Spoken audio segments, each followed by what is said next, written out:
बिस्मिल्लाहिर्रहमानिर्रहीम। तो हमने क्लासिकल मैकेनिक्स का कोर्स स्टार्ट किया हुआ है जो कि फिफ्थ सेमेस्टर के लिए है। उसके लिए आज की वीडियो में हम पढ़ेंगे कॉन्स्ट्रेंट्स के कॉन्स्ट्रेंट्स क्या होते हैं। तो कॉन्स्ट्रेंट्स जब तक हमें समझ नहीं आएंगे तब तक हम फर्दर आगे प्रोसीड नहीं कर सकते अपनी प्रॉब्लम्स को सॉल्व करने के लिए। तो पहले हम इसको समझेंगे कि कोई कंस्ट्रेंट्स क्या होते हैं और फिर इसके बाद हम कुछ टर्म्स पढ़ेंगे। Generalise momentum, generalise kinetic kinetic energy in generalise coordinates, generalise force. और फिर हम देखेंगे कि लेग्रांज इक्वेशन ड्राइव कैसे होती है, किस तरह से लेग्रांज इक्वेशन हमारे पास आई है, और फिर हम उस लेग्रांज इक्वेशन को यूज़ करके तो प्रॉब्लम सॉल्व करेंगे। तो प्रॉब्लम सॉल्व करने वाला जो पार्ट है वो अभी एक दो वीडियोस बाद स्टार्ट होगा। पहले हम इसको लेग्रांजियन को समझ लें, ये है क्या, आया कहाँ से है, तो फिर हम अपनी प्रॉब्लम सॉल्व करेंगे। मैं डायरेक्ट लेग्रांज इक्वेशन लेके तो प्रॉब्लम सॉल्व भी करवा सकता था, लेकिन मेरी कोशिश है कि पहले ये समझा जाए लेग्रांजियन आया कहाँ से है, लेग्रांजियन इक्वेशन ड्राइव करेंगे पहले हम कि ये कैसे ड्राइव होती है, और फिर हम अपनी प्रॉब्लम सॉल्व करेंगे। तो कॉन्स्ट्रेंट्स क्या होती हैं? कंस्ट्रेंट्स बेसिकली लिमिटेशंस होती हैं किसी भी मोशन के ऊपर। किसी भी मोशन को आप लिमिटेड कर दें कि वो ये यहाँ पे मूव नहीं कर सकता या ये काम नहीं कर सकता, वो कंस्ट्रेंट्स हैं। मिसाल के तौर पे अगर आपके पास मैं बोलूँ कि एक बर्ड है या फिर एक फ्री पार्टिकल आप ले लें। फ्री पार्टिकल है, वो स्पेस में कहीं पे भी जा सकता है, उसकी मर्जी है, वो जहाँ मर्जी चला जाए। तो वो जो है उसके उसके ऊपर कोई कंस्ट्रेंट नहीं है, वो जहाँ मर्जी मूव कर सकता है। इसी तरह से एक बर्ड की अगर आप एग्जांपल लें, तो अगर एक बर्ड है वो ओपन है, वो आपने उसको बाहर छोड़ा हुआ, वो कहीं पे भी जा सकता है। वो अपनी मर्जी से चाहे पेड़ पे बैठे, चाहे घर की छत पे बैठे, या जंगल में रहे, जहाँ पे भी रहे, वो उसकी अपनी मर्जी है। लेकिन अगर आप उसको ला के एक पिंजरे में बंद कर देते हैं या एक रूम के अंदर बंद कर देते हैं, अब वो अपनी मर्जी से कहीं नहीं जा सकता। अब वो उस रूम के अंदर तो अपनी मर्जी से जा सकता है, लेकिन रूम के बाहर वो कहीं पे भी नहीं मूव कर सकता। तो ये आपने कॉन्स्ट्रेंट लगा दिया उसकी मोशन के ऊपर। अब उसका जो मोशन होगा वो कॉन्स्ट्रेंट मोशन कहलाएगा। अब वो रूम से बाहर नहीं जा सकता। मान लें कि रूम की जो लंबाई चौड़ाई है वो आपके पास एक्स है। लंबाई भी इसकी जो है वो एक्स है, चौड़ाई भी, और जो उसकी ऊंचाई है वो भी एक्स है। तो आप इसके लिए एक लिमिटेशन आपने लगा दी कि ये जो बर्ड है, बर्ड के लिए मैं इसकी बर्ड की जो पोजीशन है उसको इसको बोल दें आप कि ये लेंथ एल है, और इसकी बर्ड की पोजीशन को मैं बोल देता हूँ कि वो उसकी पोजीशन एक्स है। तो एक्स हमेशा जो है वो बड़ा होगा ज़ीरो से और लेस होगा एल से, क्योंकि बॉक्स की मैक्सिमम लेंथ तो एल है, एल से ज़्यादा नहीं, वो बाहर ही नहीं जा सकता बर्ड।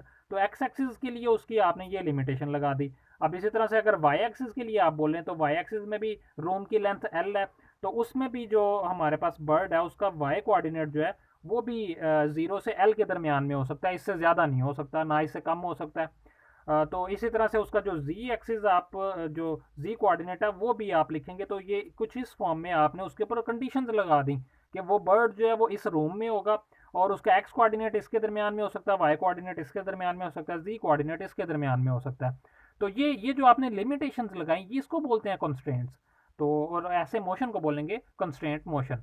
तो अब इसकी डेफिनेशन हम पढ़ते हैं। The limitations on a motion of a particle are called constraints. किसी भी पार्टिकल के मोशन के ऊपर जो लिमिटेशन लगाई जाती है वो कंस्ट्रेंट कहलाती हैं। The motion of such particle is called constraint motion. तो ऐसे मोशन को कहते हैं constraint motion. A constraint A constraint is a restriction in the form of condition or on freedom of motion of particle। एक जो constraint होता है वो किसी भी पार्टिकल के ऊपर या किसी भी ऑब्जेक्ट की फ्रीडम के ऊपर रिस्ट्रिक्शन होती है। जैसे अभी मैंने बोला कि एक बर्ड है, अगर वो फ्री है तो वो कहीं पे भी मूव कर सकता है। जब आप उसे बंद कर देंगे तो फिर वो आपने उसका फ्रीडम ख़त्म कर दिया। वो उसके कुछ ना कुछ फ्रीडम के पार्ट के ऊपर आपने कंडीशंस लगा दी कि वो यहाँ पे तो मूव कर सकता है लेकिन इससे बाहर नहीं जा सकता।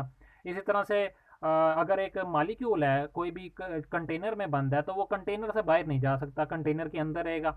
अगर वो फ्री स्पेस में है तो वो फ्री स्पेस में जहाँ मर्जी मूव कर सकता है पूरी स्पेस में। लेकिन कंटेनर में आपने बंद कर दिया तो वो कंटेनर के अंदर रहेगा, बाहर नहीं जा सकता। तो ऐसे मोशन को हम बोलते हैं कंस्ट्रेंट मोशन। तो इसकी एग्जांपल देखते हैं, एक gas molecule in a container. तो ये कंस्ट्रेंट मोशन की एग्जांपल हो गई कि गैस मॉलिक्यूल कंटेनर के अंदर बंद है तो वो कंस्ट्रेंट मोशन होगा। Motion of two particle on a rigid body. तो किसी भी रिजिड बॉडी के ऊपर दो पार्टिकल हैं तो वो भी कंस्ट्रेंट मोशन कहलाएगा। वो उस रिजिड बॉडी को जब भी आप मूव करेंगे वो भी कंस्ट्रेंट मोशन होगा। तो रिजिड बॉडी क्या होती है? रिजिड बॉडी को मैं एक्सप्लेन कर दूं, तो अगर मेरे पास ये मार्कर है, ये एक रिजिड बॉडी है। रिजिड बॉडी एक ऐसी बॉडी को बोलते हैं जिसको मूव करने पे, अगर मैं इसको मूव करूं तो इसके अंदर कोई से भी दो पॉइंट्स मैं ले लूं तो उनका डिस्टेंस चेंज ना हो आपस में, तो वो कहलाती है रिजिड बॉडी। इसको दोबारा समझाता हूँ मैं।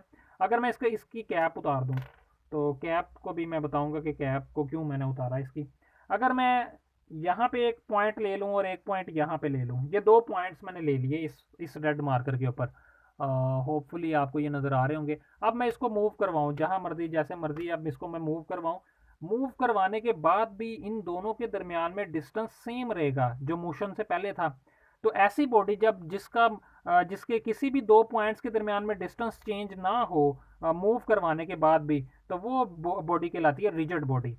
तो अब मैं इसको मैंने कैप इसकी मैंने उतार दी थी। अब अगर मैं कैप के ऊपर एक लगा दूं, मार्कर से एक निशान लगा दूं कैप के ऊपर, तो ये देखें, ये एक निशान ये है, एक ये और एक ये, तीन अब मैंने पॉइंट्स बना दिए इस मार्कर के ऊपर।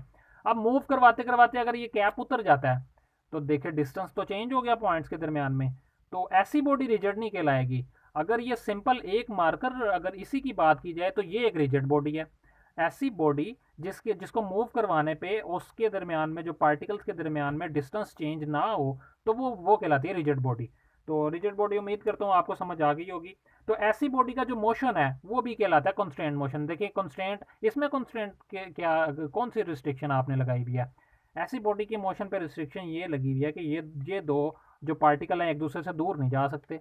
हर जगह जा सकते हैं लेकिन एक दूसरे से दूर नहीं जा सकते। देखिए मैं इसको आगे पीछे और दाएं बाएं कहीं पे भी मूव कर सकता हूँ। इसको मैं छोड़ूंगा नीचे जाएंगे, ऊपर फेंकूंगा ऊपर जाएंगे, लेकिन ये दो पॉइंट्स एक दूसरे से दूर नहीं जा सकते। जो मैंने ये मार्क किए हुए हैं, एक ये वाला और एक ये वाला, तो ये एक रिस्ट्रिक्शन लग गई इसके ऊपर। तो ये भी जो है हमारे पास है कंस्ट्रेंट मोशन। और थर्ड जो एग्जांपल है वो है ए बीड ऑन ए वायर। ए बीड मतलब बीड, एक रिंग, मान लें आपके एक रिंग है, उसको एक वायर के अंदर आपने डाला हुआ है, उसके अंदर, और फिर जो है वो उस वायर के ऊपर ही स्लाइड कर सकती है।